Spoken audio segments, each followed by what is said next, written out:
Gym जाके डोले शोले बना के हट्टा कट्टा दिखने से कुछ नहीं होता, अंदर जान भी होनी चाहिए। चलो मैं इसका एक बढ़िया सा एग्जांपल देता हूं। अभी रिसेंटली ही कोची इंडिया के रहने वाले राहुल पानीकर का एक आर्म रेसलिंग का मुकाबला था। जानते किससे था?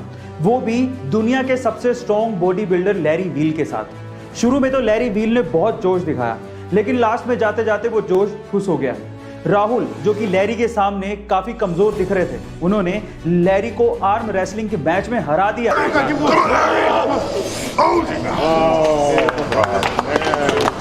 गाइस, क्या आपने ये मैच एंजॉय किया था?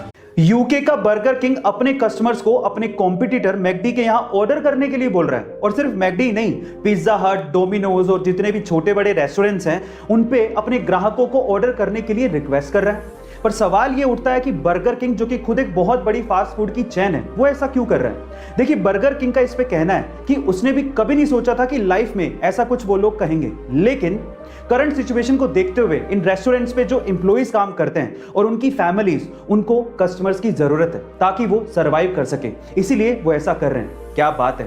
कंपटीशन बाद में, इंसानियत पहले। बर्गर किंग के सोच के लिए एक हार्ट तो बनता है। गाइस, आज हम 21वीं सदी में जी रहे हैं और आज इंसान को गुरूर है कि वो तरक्की के मामले में काफी आगे निकल गया है, टेक्नोलॉजी में भी एडवांस हो गया है। लेकिन आज भी मॉडर्न इंजीनियर्स द्वारा बनाई गई सड़कें 5 साल तो छोड़िए साहब, 5 महीने भी नहीं टिकती हैं। वहीं हजारों साल पुरानी बनाई गई सड़कें आज भी मजबूती से टिकी हुई है। एग्जाम्पल के तौर पे रोमन्स द्वारा बनाई गई 2100 साल पुरानी ये सड़क आज भी उतनी ही मजबूत और टिकाऊ है। क्या वजह है कि हमारे पास टेक्नोलॉजी होने के बावजूद भी हम लोग इतने पीछे हैं? उसके पीछे की वजह है हमारी सोच। गाइस, आज जूते शोरूम में बिक रहे हैं, लेकिन किताबें फुटपाथ पे बिक रही हैं। आज जूतों की कीमतें आसमान छू रही हैं, लेकिन किताबें रद्दी के भाव बिक रही हैं। गाइस, क्या आपको नहीं लगता कि हम लोग सोशली एक ब्लाइंड और अंधी डायरेक्शन में जा रहे हैं? क्या आपको नहीं लगता कि हमें अपनी सोच फिर से बदलने की जरूरत है? कमेंट सेक्शन में जरूर लिखिएगा। अभी हाल ही में जब हैदराबाद में भयंकर बारिश हो रही थी, तो वहां पर आईटी सेक्टर में काम करने वाले रोबिन मुकेश को चाय की तलब हुई, क्योंकि उनका ऑफिस शुरू होने वाला था। इसीलिए अपनी चाय की तलब को मिटाने के लिए उन्होंने जोमेटो पर चाय ऑर्डर कर दी। लेकिन उसके बाद जो हुआ वो हैरान कर देने वाला था। गाइस, इतनी बारिश में महज 15 मिनट के अंदर मोहम्मद अकील नाम का एक डिलीवरी बॉय चाय लेकर पहुंच गया। जब रोबिन ने अकील को देखा तो वो पूरी तरह से भीगा हुआ था।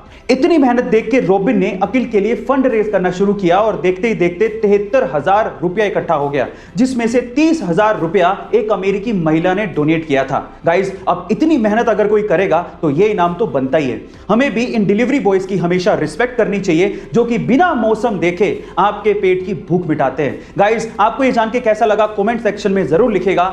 जब वो पैदा हुआ तो वो अंधा था। आसपास के लोगों ने ये देखकर उसके बाप को कहा कि ये तो किसी बोझ से कम नहीं है, इसे तो मार देना चाहिए। अंधा होने की वजह से बमुश्किल उसे किसी स्कूल में एडमिशन मिला, लेकिन वो पढ़ने में बहुत होशियार था। 10th में 90% मार्क्स बनाने के बाद वो 11th में साइंस लेना चाहता था, लेकिन आंध्रा का कोई भी स्कूल उसे एडमिशन देने को तैयार ही नहीं था। कोर्ट में लड़ाई लड़ने के बाद उसे साइंस में पढ़ने को मिला। 12th में अच्छे मार्क्स बनाने के बाद वो IIT में पढ़ना चाहता था, लेकिन इंडिया की कोई भी IIT उसे एडमिशन देने को तैयार नहीं थी। इसके बाद उसने यूएस की नामी यूनिवर्सिटी MIT में अप्लाई किया और वो इंडिया का पहला ऐसा ब्लाइंड स्टूडेंट बना जिसे MIT यूनिवर्सिटी में एडमिशन मिला। इसके बाद वो चाहता तो अच्छी सैलरी पे वहां पे काम कर सकता था, लेकिन वो इंडिया आया और उसने अपने जैसे लोगों को हेल्प करने की सोची। इसके बाद उसने हैदराबाद में बोलांट इंडस्ट्री की स्थापना की और वहां पर दिव्यांग लोगों को नौकरियां भी दी और उन्हें सम्मान से जीना भी सिखाया। गाइस, जिसे लोग बोझ समझते थे, आज वही लड़का 100 करोड़ की कंपनी का मालिक है और अपने जैसे कई लोगों की जिंदगियां बदल रहा है। उनका नाम है श्रीकांत बुला।